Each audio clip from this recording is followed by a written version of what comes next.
masarap imasahe sa likod niyan.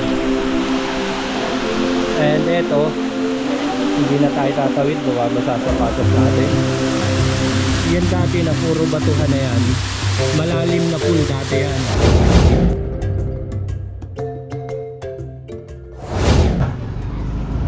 Start. Good afternoon guys, bagong pintuan, bagong gate. The time is 4:45. And welcome to Bicolandia. Dito tayo ngayon, Santa Elena. Ito yung first town ng Bicol. Alright.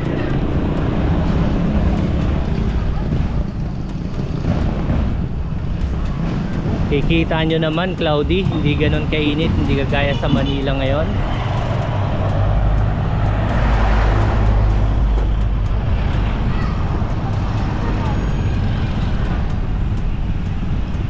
At yung binabaybay natin, Maharlika Highway papuntang Bagong Silang, Labo, Daet. Yun. Dati dito dumadaan halos lahat ng sasakyan. Nung nagawa yung Quirino, doon na nagdadaanan yung papuntang Naga, Legazpi. Mas maraming truck. Yung papuntang Matnog, yun dire-diretso na ron. Kaya dito sa amin, hindi gano'n laspag yung kalsada, maganda.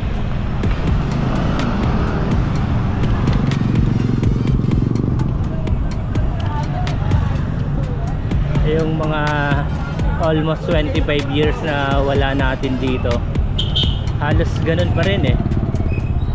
And dito tayo nag-aral ng high school. Etong lugar na to, yung mga puno na yan, wala dati yan.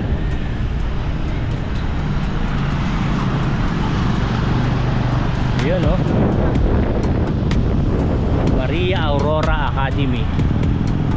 Dito tayo lumaki.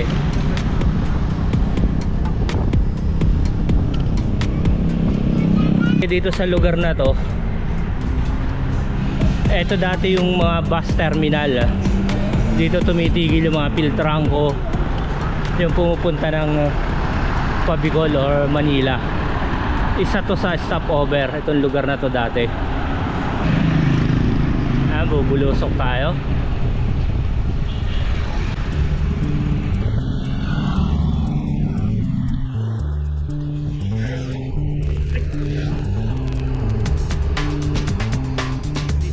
Sa Minasag, Rizal Elementary School. And nakikita natin sa unahan, yan na yung bundok. Diyan tayo aakyat. Nabuong ilog, ibig sabihin umulan sa bundok. And yung mga ahon naman dito ay sa Banayad. Nung ano ako elementary hanggang high school, dito kami nagbabike, naka BMX. Ito yung inaakyat namin, itong lugar na to, hanggang doon sa taas sa Paraiso. Sa ngayon ninanamnam ko yung lugar. Momento eh, yung elementary days ako na nakakapunta kami rito, na sobrang layo na para sa akin. Wala sa isip ko na makakarating tayo, makakaikot tayo ng norte and makakarating tayo hanggang Butuan City gamit ang bisikleta. And ngayon wala naman sa plano. Sinamahan ko lang yung tatay ko para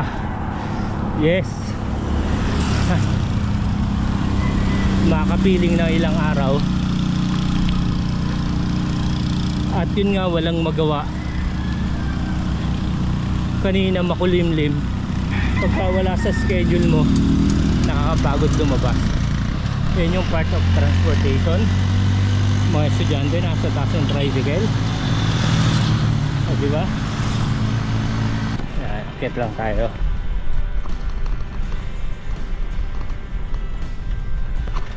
Ang sabi ni Strava, nakaka 3.5 kilometers pa lang tayo.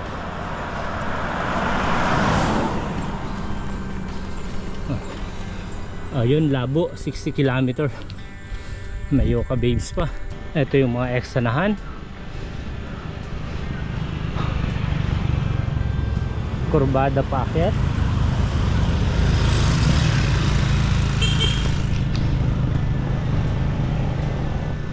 Dito sa amin papuntang Labo, halos di ka na makakakitang mahabang diretsohan, puro kurbada na ahon lusong. Yun ang labanan dito sa daan sa amin. Kaya yung hindi sanay sa kurbada, masusuka ka rito pag bumiyahe ka ng papuntang diet at hindi ka sanay sa mga kurbadahan. Kaya isang option to guys, kung gusto nyong pumunta pa rin ng Bicol, na pwede kayong mag stop over ng Santa Elena, and Santa Elena papuntang Daet hanggang Naga. Kaya naman yan ng maghapon na ride. Kung yung mga chill ride, pwede hanggang Daet, nasa 67 kilometers lang galing dito Santa Elena. And yun, kukunti yung dumadaan dito, pailan-ilan ng mga truck. At ito tuloy pa rin yung widening dito sa lugar. Ayan. Kumbaga hindi naman kayo nagmamadali, medyo malayo dito papuntang Naga, pero masasabi ko lang na magandang dumaan, magandang kalsada, kukunti yung mga sasakyan compare sa Tagkawayan papuntang Ragay. Mahaba ang ahon doon. Ang pinakang problema mo ron, pag inabot ka ng init sa Ragay, kaya mapapakanta ka ron ng bakit hindi maparagay. Ayun guys, oh, ginagawa nila bangin.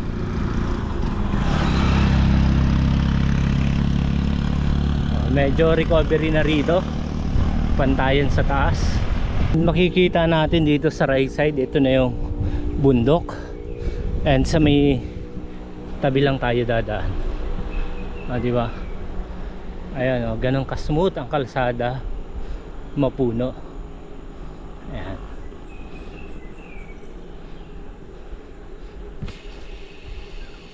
Ayan, yan ang view natin.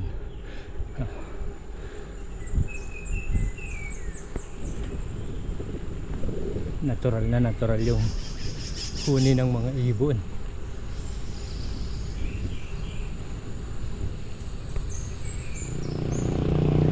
And dito sa lugar na to guys, yan yung bandang kaliwa, tagtuyot lang ngayon, pero pag medyo umuulan o hindi talaga tag-init, may falls dyan, yan natuyuan lang ngayon. Yan, may tumutulo pa rin, pero kukunti.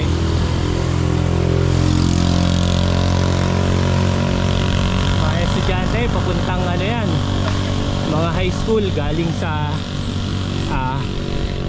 Rizal National High School, and mga karatig barangay dyan sa taas.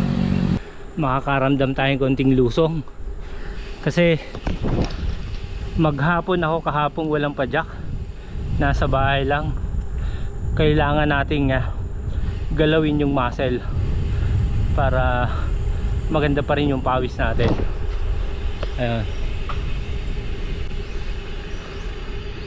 puro kabundukan na yung matatanaw.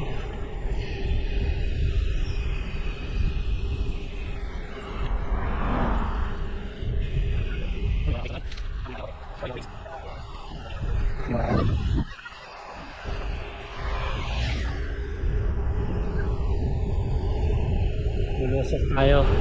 Ayan yung kinabubuhay ng iba rito, yung mga nyog. Yung mga buo na nyog na yan, dinadala yan papuntang Lucena. Binebenta na nila niyog. Kaya ako continue nagkokopra ngayon.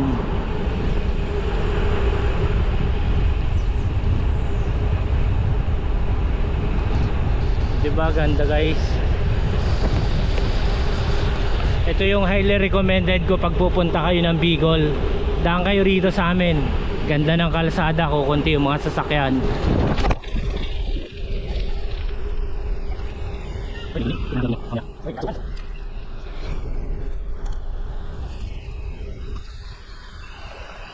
And sabi ni Strava 6.5 kilometers tayo. And nag-a-average tayo ng 23 kasi bulusok. Ito yung malililim na eksenahan.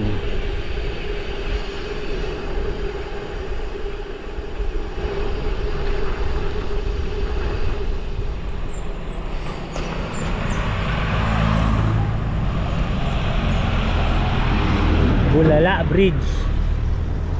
Oh, di na makita yung baba.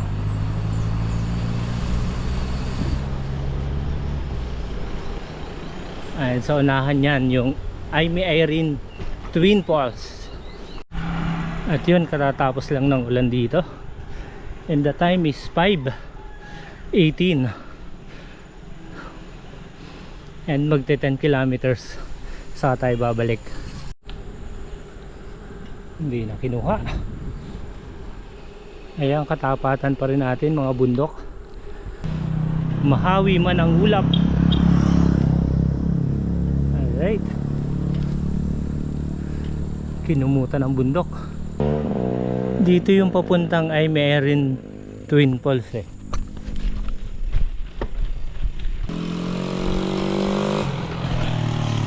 Kuya, maganda ang daan dyan papunta ron sa falls. Maganda yung daan. May tao ron? May tao pa? Wala na. Pero simentado hanggang loob. Puntahan ko na lang. Salamat. Okay. Pasukin na natin guys. Ito yung mga ride na wala sa plano.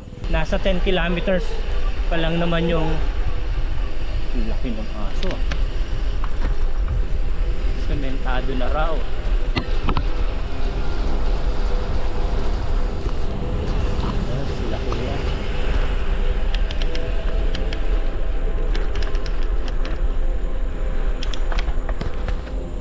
Ito yung pwede nating puntahan dito, yung Aimee Irene Twin Falls. Matagal na to eh.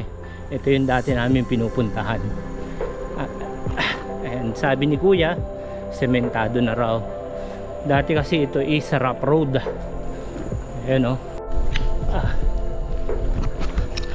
Napalaban pa rin tayo sa ahon. Ayan o. Kukunti dumadaan dito. Malumot.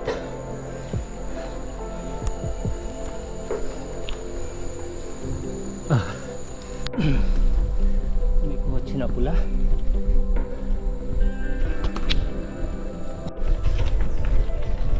Pagkakaso pa lang rough road.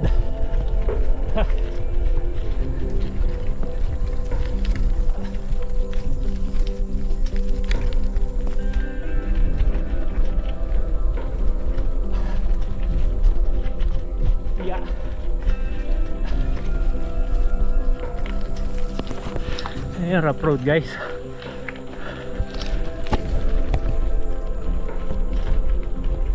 Kita pa natin ang araw.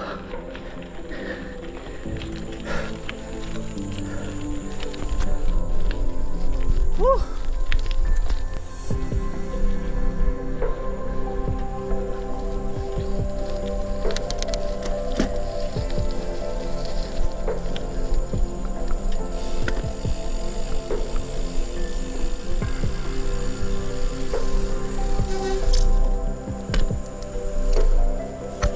Ayan, bababain lang natin. Sisilipin natin. And wala naman tao.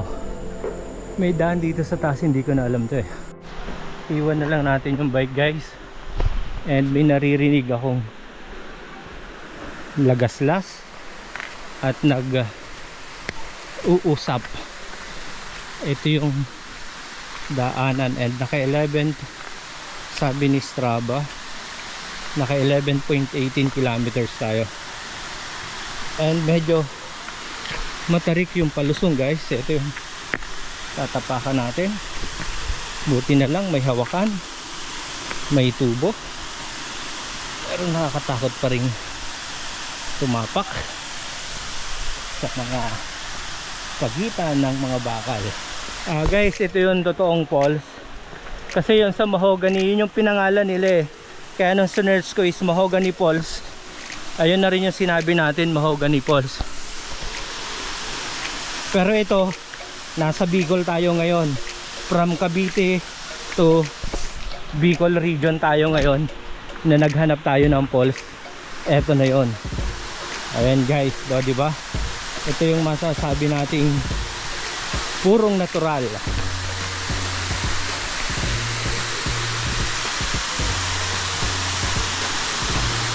Ito yung Aimee Irene Twin Falls. Dati pa, yun na yung pangalan nito. May mga ilang naliligo. Ayan guys, nakikita nyo naman, di ba? Panalong panalo.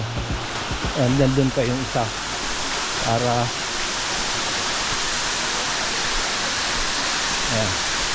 Di ba? Ang mangyayari nito,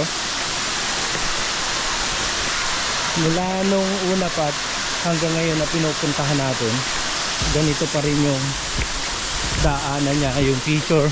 Ito yung bisan baba, pagka maraming tao hanggang dito napupuno yan. And yun na nga, umuulan. Ayan yung lagaslas. And dun yung maganda, merong mga tao ron na nagpiknik. Dito pa lang panalo na eh. Di ba? Ayan ang Aimee Irene Twin Falls. And bababa na rin tayo.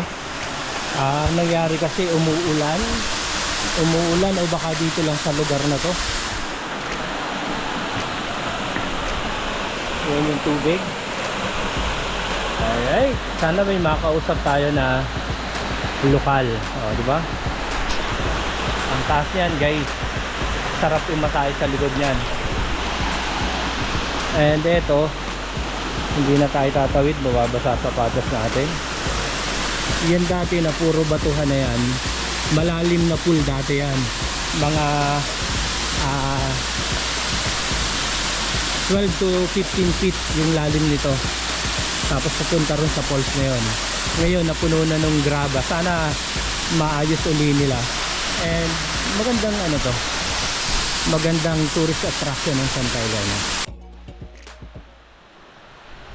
At yun na guys, humihingal ulit tayo rito sa taas, then umaambon. And yan pa yung bike natin. Mga ilang metro lang naman yung baba, para din yung mga baba natin sa falls ng Cavite. And ito na, umanbon. And the time is 5:37. Alright. And ang sabi ni Strava, 11.31 kilometers from Santa Elena. Ganun lang kalapit dito yung falls. Tara na guys. Ayan wala kayong bahid na may initan pa rito, medyo malamig sa baba. At makikita natin ito yung pinaka magiging parking ng mga pumupuntang sasakyan dito pataas. Kaya na naman ng kotse. Yun nga lang, dapat hindi loaded, meron pang portion na rough road eh. Nandito na tayo sa tabi ng bundok, medyo basa. Tayo na lang natin to punta sa highway. Ayun guys, nakapag one hand na tayo. And maganda naman na yung kalsada papunta ng highway, diretso na to. Tanungin na rin natin kung magkano talaga yung bayad dito. Sana meron eh. Walang tao ron eh, para ma-feature sana. Manong, magkano pong entrance dyan sa sa Aimee Irene? 20 yata. 20 per head po. Pero yung sa mga cottage po wala na. Wala mga cottage. Wala. Pero nagpapapasok po 20 ang bayad. Ayun guys, 20 pesos lang daw yung bayad. And yun, natural yung falls. Nong, salamat. Sabi ni Manong, binago na raw yung pangalan dito. Dati kasi Aimee Irene to. Ngayon Santa Elena Falls. Twin Falls. Kasi dalawang falls yung nandun. Ayun, Santa Elena Twin Falls na raw yung. Ano pong name nyo, tay? Dati ako kagawad ako dito. Kagawad kayo dito? Noon. Junida. The time is 5:49 ng hapon. Sana hindi naman tayo aabutin ng dilim along the way kasi almost bulusok na to eh. May aso pa, pero bulusok lang tayo guys. And yun tulamsik sa likod ko. Peel na peel natin. Yari tayo nito.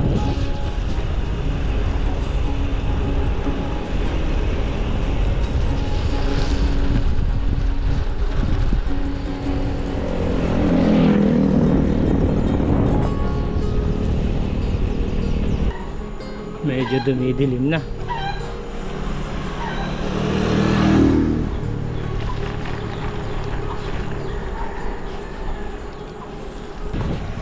Ayan o, may isang truck.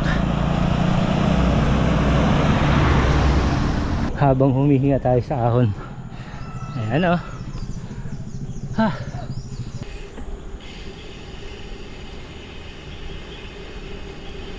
Alright, bulusok na tayo guys.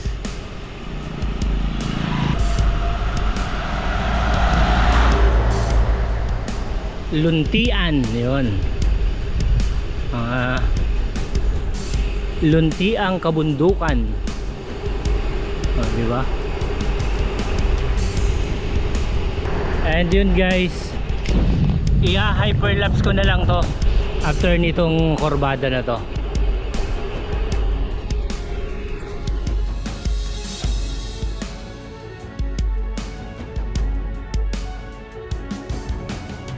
Thank you for watching. Please follow on Strava J Katigbak and Jack all the way on Facebook, and comment and subscribe na rin kayo rito sa YouTube channel para updated kayo dun sa pupuntahan pa nating mga lugar na hindi pa natin napupuntahan na ibang recommended ng ating mga subscriber. Last climb guys.